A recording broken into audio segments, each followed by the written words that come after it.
Hey everybody, I'm Jody Vance, And I'm George-Affleck. and it's time for Take me out to the ball game. Unspun.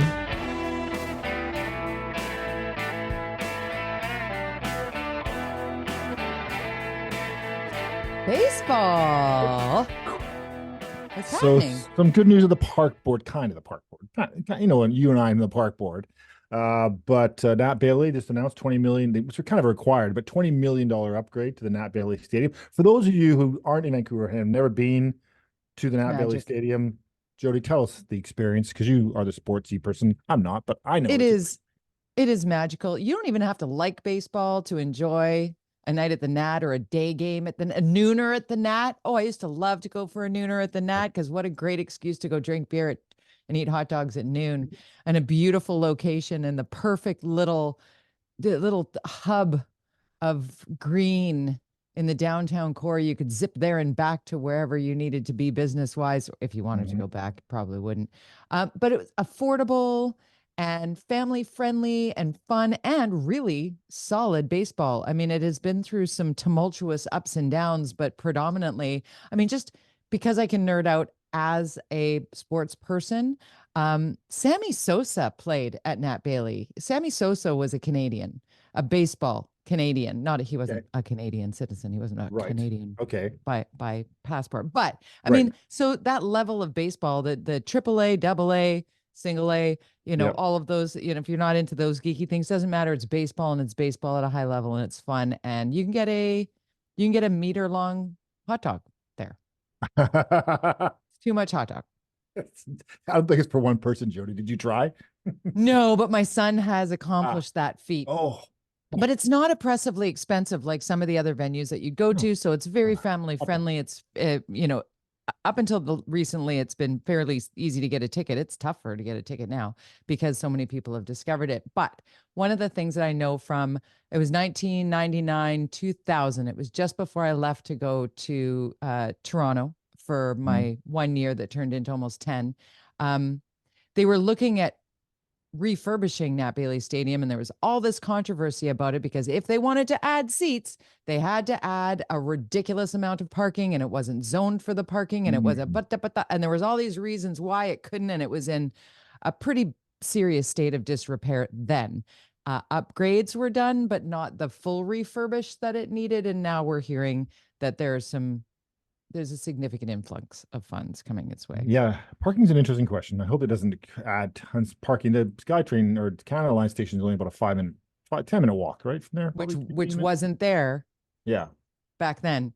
I hope that if we can build, huge rental communities without parking attached to everything, we can certainly build Nat Bailey Stadium with a few extra seats for families to sit in without there being a agreed. car attached to every seat. Anyway, It's a great space, and I've actually been there for private functions too, which is super fun. And that is fun. so it's and I play a bit. I don't watch sports, but I do participate in sports. And so You I played. do? Yeah, yeah. I used to be very sporty when I was a young I'm fella. kidding. Of course you do. I was only being a smart ass. I was just being a little bit of a brat. Okay, so Speaking, what are they doing at Nat Bailey Stadium? I don't have that. Just came in. Just in. This Justin. Well, let's just jump straight to Park Board because this Yes. this week, Yes. while I was on the air on CKNW on Monday, bloop, in Mhm. comes the City of Vancouver press release, a gleeful series of quotes from Mayor Ken Sim, alerting everybody to the fact that the Musqueam, the Squamish, and the tsleil are all unified Hmm. on Hmm. dismantling Hmm. Park Board. Hmm. Where did we hear that before, Jody? I believe that you predicted that, George.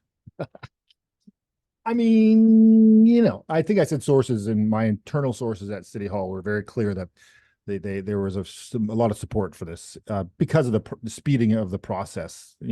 One less bureaucratic government to deal with. I think that's the main issue when they've got a significant amount of developments happening very close in and around parks. To be able to deal with just one government, I'm sure will be much easier, especially the dysfunctional park board. But you can't keep fighting the fight. I think, this is politics. we've talked about this. We get a lot of heat, you and I, because we seem to be the only people just speaking in support of this movement. However, we've also been very clear that this is a political nightmare that Ken Sim has created for himself. Yeah. And we've said that too. So, kudos on, trying to find a solution to fix Park Board. I get the hate, but also, it's Ken Sim's problem now, and probably might be, as we've said, his undoing. So we shall see. I'm going to say a couple things to that. And the name of this podcast is UnSpun.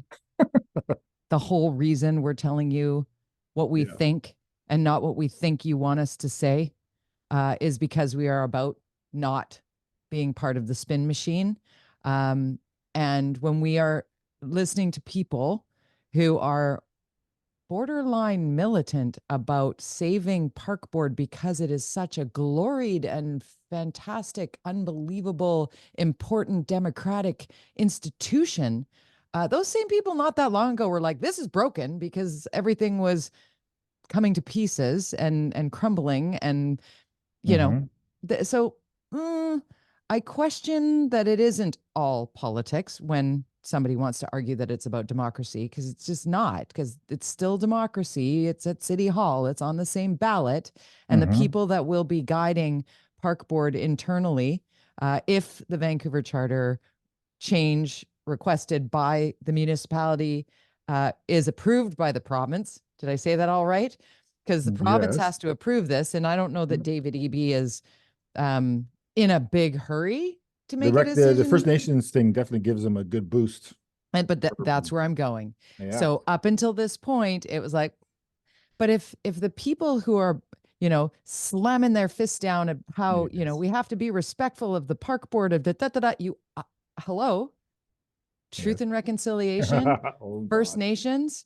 I mean, how do you argue? How do you clap back at the Musqueams, the Squamish, and the Tsleil-Waututh all being unified on the side of removing a layer of bureaucracy that is not attached? Because that was all part of Park Board in the last couple of years. They were coming out their other lanes instead of mowing the lawns, instead of taking care of the pools, instead of taking care of the trees in Stanley Park. They were starting to do things like, we have an issue with homelessness. We got to be about truth and reconciliation. We got to be about, okay, now is your opportunity to say, you know what, truth and reconciliation, fine. If this is what the nations and the Musqueam band want, great. Give the people what they want. I mean, we know the majority of it. Vancouverites don't even know what we're talking about generally about what is the Park Board, and all they just want is nice parks. And the First Nations in Vancouver want to get stuff built, which is their focus right now in developing more potentially homes to live in than anybody else is developing in the city. So are we not working against that if we push against it? And so anyways, it puts those people who are, I would really say yes. hardcore, I would say that's a very accurate statement that you just said right there. I think it's important. It's not difficult to listen to this. And yeah, I do think that the mayor and council who were on board with dismantling Park Board did ask that question before going public. That's the spin, right? The spin is that they didn't already know that. Oh, okay, now put out your press release. Okay, cool. So I also will say, when we're talking about the people that made change while being Park Board commissioners, because some of the people who are pushing back, we've mentioned them before, that are friends of ours that are really upset with us not being on their side to save it as a unique government arm. Were people who did help when it was like, are you kidding me, City Hall? I need an actual permit the size of the Celebration of Life to get a hot dog at Carnarvon Park concession stand. So I'm not saying the city's perfect either, but hopefully there's some common sense that flows here. I did have Rebecca Bly, who's a Vancouver City Councillor, who is on the transition team. I had her on radio on fairly short notice on Monday on this subject. And I tabled the fear that people had that, oh my gosh, it's all about development. Ken Sim's going to rip out places that are green and put in business towers and whatever. And she, if anything, there's more protections being put in and more scrutiny being put on because of this, and that that she stated on air, which kind of surprised me. She's like, all the way to full on referendums on any change to any park land use in the Right. city of Vancouver. The So current parkland, because one of the things that the city, as we've talked about, is there's all this other land yeah, that is just sitting there waiting to be parkized. Is that a word? yeah, Parkized, to make it more parky. And they're not. Like I talked about the Canby Boulevard. Why is that not being engaged into some kind of parky-like thing? Like, why are we not putting things that people might be able to use there, like that terrible tennis smashing game, whatever it's called, pickleball, pickleball, on the parts where there aren't people Norsey. living. Yeah, yeah, Let's right. put, what about dog parks? A perfect Yeah, place along the Canby Boulevard, yeah, land that's just sitting. There's tons of space for you to go walk your dog and all those. Like, this yeah. is perfect for this kind of stuff. And the city, I believe, is resisting doing any of this, because every time they try to do something that appears like a park, then the park board goes, hey, that's our job. And then you go, but you're not doing it. Yeah, So yeah, but it's our nothing gets job. done. So nothing gets I done. know, It's nothing gets ridiculous. done. It's ridiculous. Anyways, Let's go to another bit of ridiculousness that yes. is within Vancouver city limits. Dana Larson's mushroom dispensaries that had their business license pulled because Mm. mushroom dispensaries are illegal, now had the business licenses reinstated. Because What's happening there? The What's Green Party had the vote on the committee and pushed it through. And so and then the mayor came out saying this is bad. That obviously the police aren't happy. And interestingly, the obviously NDP came out today. They had Mike Farnworth saying this is bad. We shouldn't be allowing this. Let's take a little step back in time when I was on council and we had this whole push with the cannabis distilleries right. and Oh my gosh, they were dispensaries, everywhere. and Yeah. hundreds of them, 180 of them, I think it was, at the peak. And Yeah. I was unsupportive of this, because for us as a city to have a process to permit these, because it was illegal activity. How do we? I mean, you could sit there and let them do their thing and try to open these up and push back at the government, but to actually create a process as a government that goes against the actual laws of our country seems contrary to a respectable, legitimate government. And so my argument was at that time, and people were really like, "Oh, you're so conservative." I'm like, no, it's our role.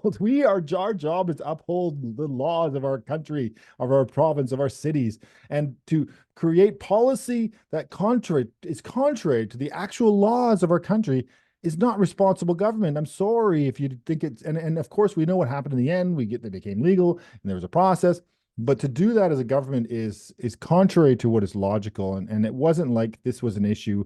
People say, oh, well, Vancouver really laid the groundwork for this. I'm like, I think it was coming anyways. And maybe it Well, helped a maybe bit, but let me be mushy middle girl. mhm.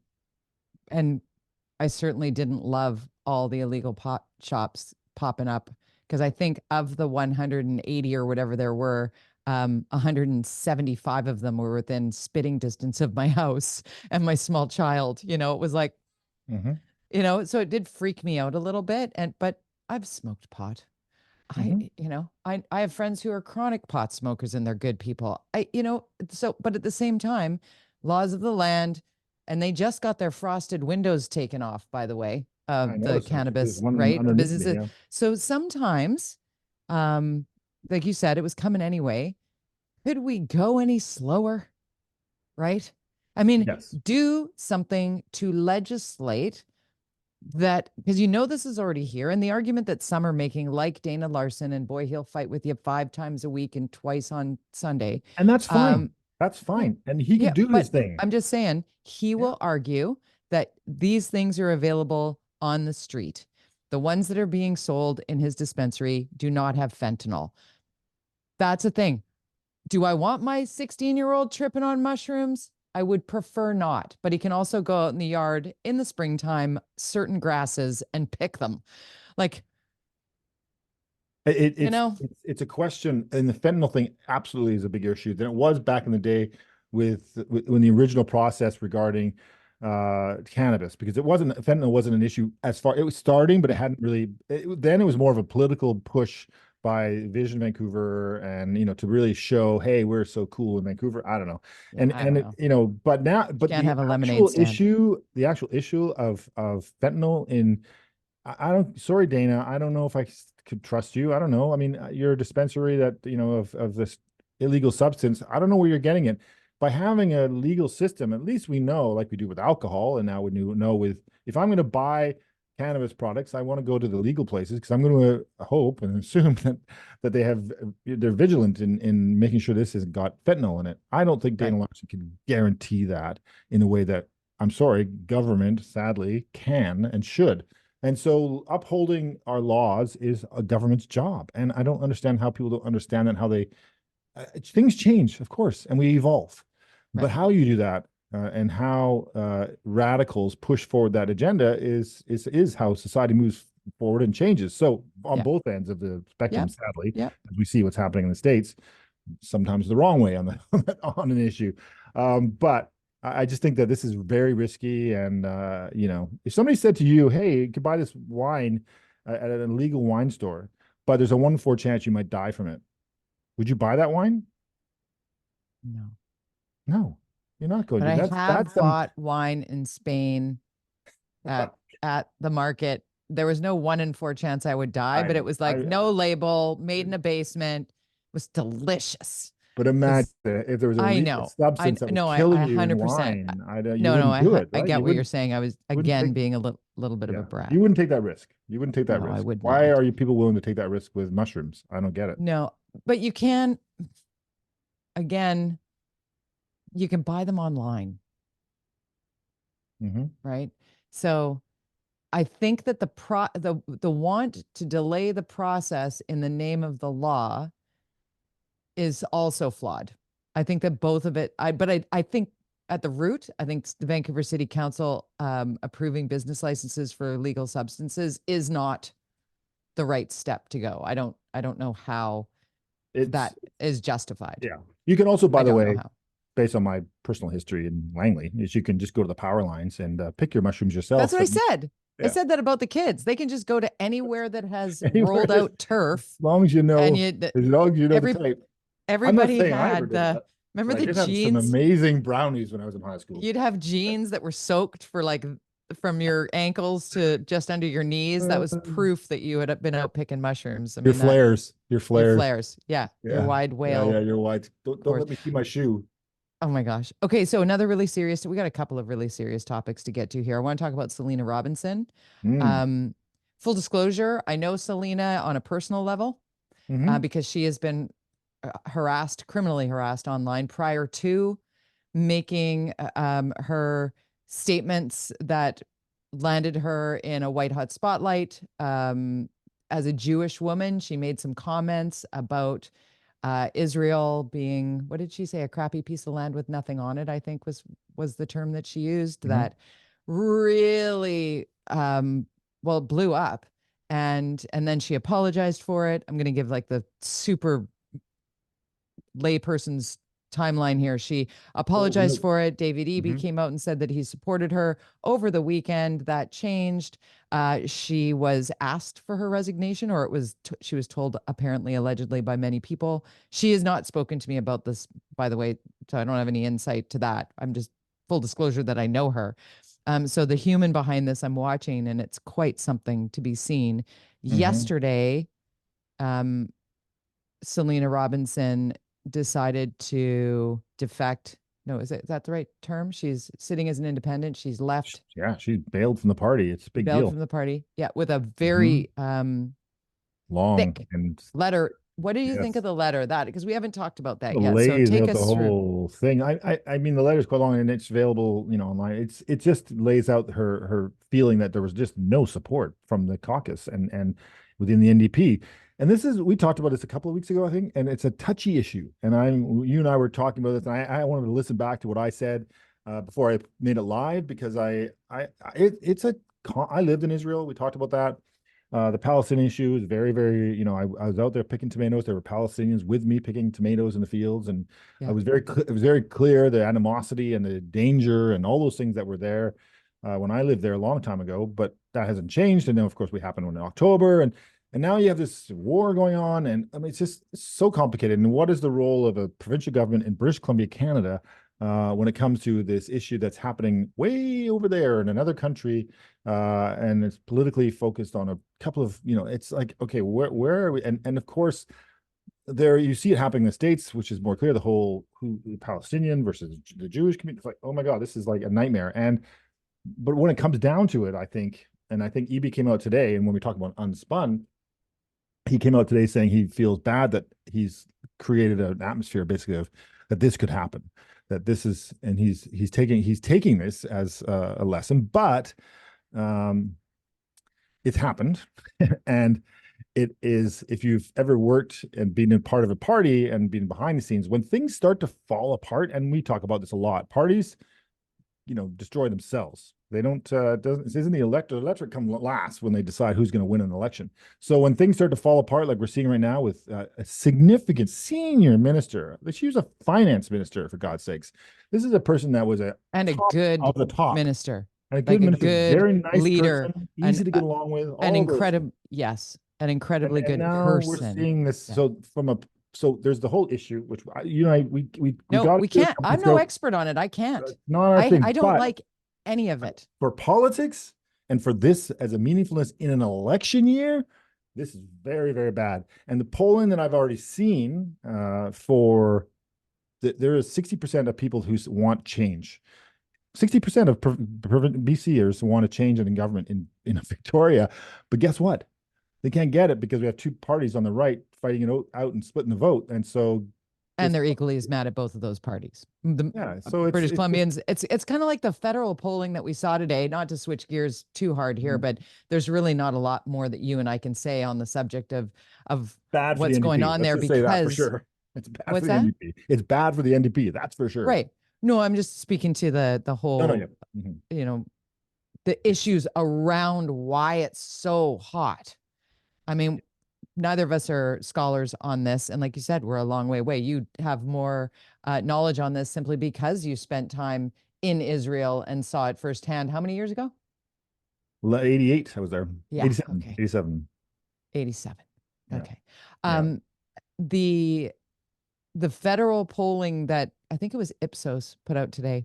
It might not be Ipsos, but it was a big poll that said like 31% of Canadians think that they said who would make the best prime minister. And 31% said Pierre Poilievre, 17% said Justin Trudeau, 13% said Jagmeet Singh, and 28% said none of the above. 28% of Canadians polled were like, none of y'all. Like that to me was like, wow. Leadership vacuum. Right? Yeah, same in the States, right? And Trump, that's why the NDP right. Yeah, there's 20% undecided in America for now that Trump is the guy and Biden's the guy. They're the two dudes that are running for president now, but no surprise. The lack of support for them is 20% for both. Like I don't think I've ever seen this kind of in Canada and US where there's so many people going, It's so stressful, George. Well, it's so stressful. It's so stressful to me to think that 78 million people voted for Donald Trump. And that many might again, after all that we've watched in real time. It's not even like it was rumors of stuff. He's pulled so far ahead of Biden. It's far ahead of him right now. And these two, a almost 78-year-old and an 81-year-old, are the only two people that the United States can come up with to run for president. Are you serious right now? That's crazy. And that's not ageist. I'm not saying that you can't be brilliant in your 80s. No, but that is like a very high stress position, if not the most stressful position on the planet. And I mean, Joe Biden's got some smarts to him. I would not suggest for a second that Donald Trump knows what needs to be done in office. Honestly, if either of those guys live past the next 4 years, I'd be shocked. Right? It's crazy. Do you think that if Trump gets in, this is a really weird question, but do you think if he gets in that that's the last election you'll see in the United States, like everybody's talking about? Certainly he'll remove the term limits, if not the length. Absolutely. That he He will has be the power there. to just do that. The president can just do Yeah, that. he will. They'll Like Joe fight. Biden can right now say, you know what? I'm calling off the election. He controls the Supreme Court now. Clearly, we know that. So he can do whatever he wants. And so once he gets in power, and if he gets Congress and Senate potentially, then they can do absolutely. They will do that. That'll be the first thing they do. Wow. You know, So civil war is what's no, next. well, I don't know. I mean, are Democrats up for that? I think if the Democrats win, you might see civil war. If the Republicans then win, you got Trump and Trump family, Trump juniors, Trump this for the rest of our lives. You won't see the end of the Trump era. It'll be a dictatorship. That's my opinion. I don't think anybody disagrees with that. I think that's the basic feeling is if Trump gets in, his plan will be to create a legacy of the Trump family. He's already, his daughter has kind of disappeared, interestingly, and she would be the heir apparent, I would say. She's the one that's gotten the least trouble. And so likely the one that he will put as his person to follow him. I wouldn't be His surprised. vice president. I wouldn't be surprised if he makes him her vice presidential candidate. He says he knows who it is. Why not? I mean, it's crazy. I Isn't don't think that in the Constitution that it can't be a relative? I don't know. I don't know. Maybe, but I he don't know. certainly can Anyway, have her it ready to sounds go. like we're watching a Hollywood movie. Speaking of which, the Oscars are this weekend. Do you love the Oscars? I do, but I'm going to miss them because I'm traveling. Oh, And that's like I'll be in the UK. So I'll leave Saturday, and we're gonna. So just FYI, we'll be off for the next couple of weeks. right. So I'll be Spring break. traveling, spring break. So I do love them. I do. I love award shows. They Me make me too. laugh. They make me cry. So have you watched all the movies Oh for God, no. the no? So you should download a couple for your flights. Yeah. I'm Which one? telling you right now, grab a pencil. Okay. You want to do the holdovers. I saw it last week. Got Okay, that one. Check. so good. So Have you good. watched Past Lives? No, I've seen the one the man who fell out the window one. That was a good one. Right. The There's past lives, DiCaprio one. I haven't seen that one. Killers of the Flower Moon. Yeah, I've not seen Yeah. that one. You haven't seen that one? That's Apple TV Plus. You should watch that one for sure. It's Martin Scorsese, right? But it's 3 hours and 45 minutes long. It's beautiful. True story of the Osage people. It's kind of like Dances with Wolves circa 2024, done by Martin Scorsese. It's really a beautiful film. But Past Lives, you need to write that one down because it's not anywhere on a marquee because it's not a Hollywood movie per se. What's it about? So it's a film. It's a Canadian Korean film. So filmed in Toronto. Celine Song is the director and filmmaker, executive producer, and largely done by women, Korean women for that matter, with Greta Lee, who plays the executive producer on The Morning Show. If you've ever watched The Morning Show with Jennifer Aniston and Yes. so Oh, yeah. and she's brilliant and it's beautifully shot and it's remarkably written. It's my favorite movie of the year. I'm like going into the Oscars thinking there might be a massive upset here. Well, It's that Barbie, I good. know how you feel about Barbie. Did you I talk love about Barbie Barbie. last week? Okay. I love Barbie. People who- I've watched Barbie 3 times, but you got to watch Barbie on the big screen or you're missing out on what But Barbie. is You it watch it an on the small Oscar screen. contender? What? Is it worthy to be an Oscar contender? Well, it's not nominated for Best Picture. Oh, okay. I thought it was. No, Best they called that a director, snub, but Greta Gerwig's like, no. It it's interesting for Barbie fans that the only acting. No, that's not true because America Ferrera is nominated as well, but that Ken is nominated, but Barbie wasn't. That's what it was. Is that Right. Margot Robbie didn't get nominated, but Ryan Gosling did, and that is pretty much the plot line of Barbie in a nutshell. But it's so well done, and the sets are so cool. When you see it on a big screen, it's really fascinating. I It's enjoyed cool. it. I did enjoy it. Yeah. So Right. we don't know this, which you brought up measles. I did. Oh, I talked to Dr. Henry this week. I think it's really important to have this quickly. Yes. If you were born, before 1973, Yes. you've probably both been exposed to the measles and vaccinated for them, which gives you 99% protection. Okay. Yes. Good. So you're good.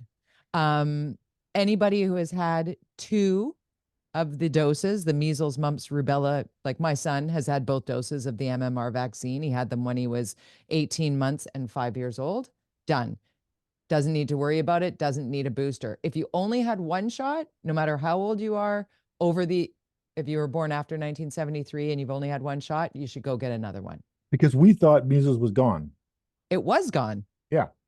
It was So gone. because of anti-vaxxers, is that why it's back?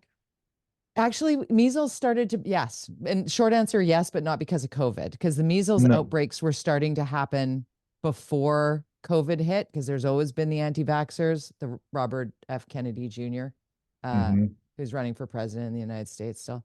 Maybe they'll get measles. He was at the forefront. Well, see, he's old enough Oh, that he's he has old. He's been old. vaccinated Yeah. and been So exposed he's to it. safe. No, he's a Thanks to his conspiracy dad. theorist. Yeah. Yeah. But that's how I met Peter Hotez, Professor Hotez, who has now created a COVID vaccine called Corbevax and given up the patent for it so it can be millions and millions of doses can be made and shipped worldwide. This man has literally given up the Billions. farm, Yeah. right? But I met him back in 2016, I think, when we started to see measles outbreaks in the Fraser Valley and in Washington State. There were these rural communities that were largely religious, a lot of homeschooling going on, and people just starting to be like, yeah, I don't believe in science anymore. And that's because of that, we're seeing the measles crop up, and it can kill your kids. It's a very, very transmissible, like hangs in the air for hours after you leave a room. So And you're, my kids in their 20s, they should get checked. My youngest is if they probably, don't have 2 doses of vaccine, it's very likely you had them vaccinated. It would be on their medical records that they were vaccinated as kids. All right. Good to know. So that's the good news, is the reason why measles was all but completely eradicated from the planet is because the vaccine is that effective. So 2 doses at any moment in your life makes you 99%, and fully able to fight off. Like if you happen to get sick, you wouldn't get profoundly sick, but it will kill children. It's terrifying. So be careful where you're going. Florida, there's a massive outbreak in Florida. All over the EU, there's a bunch of spots that are flaring up because it is so and we've seen the first case here in BC, after it was largely a problem in Ontario and Quebec. But as we saw with COVID, and you're infectious 4 days before you see symptoms and days after your symptoms go away, and it's terrible. That's a lot of exposure you could create. 13 times more than COVID. Wow, that's crazy. So yeah, they were like 1 or 2 other people would get COVID. 13 more will get it from every single one. 13 others will likely be infected on average. Yeah. Dr. Henry scared the bejesus out of me with that, but she was on it, and there are people like, why aren't people talking about this? And I'm like, people are talking about it. You've just tuned out. You're not getting it from your favorite podcast, unless this is your favorite podcast, UnSpun podcast, where we talk about the things. George, we're going to follow you on your journeys on Twitter at George _Affleck. George_Affleck. I am at Jody Vance, Jody with a Y. Please feel free to yell at us be nice to us, like and subscribe in the comments below, and share with your friends. Unspunpodcast.com. Say goodbye, George. Bye.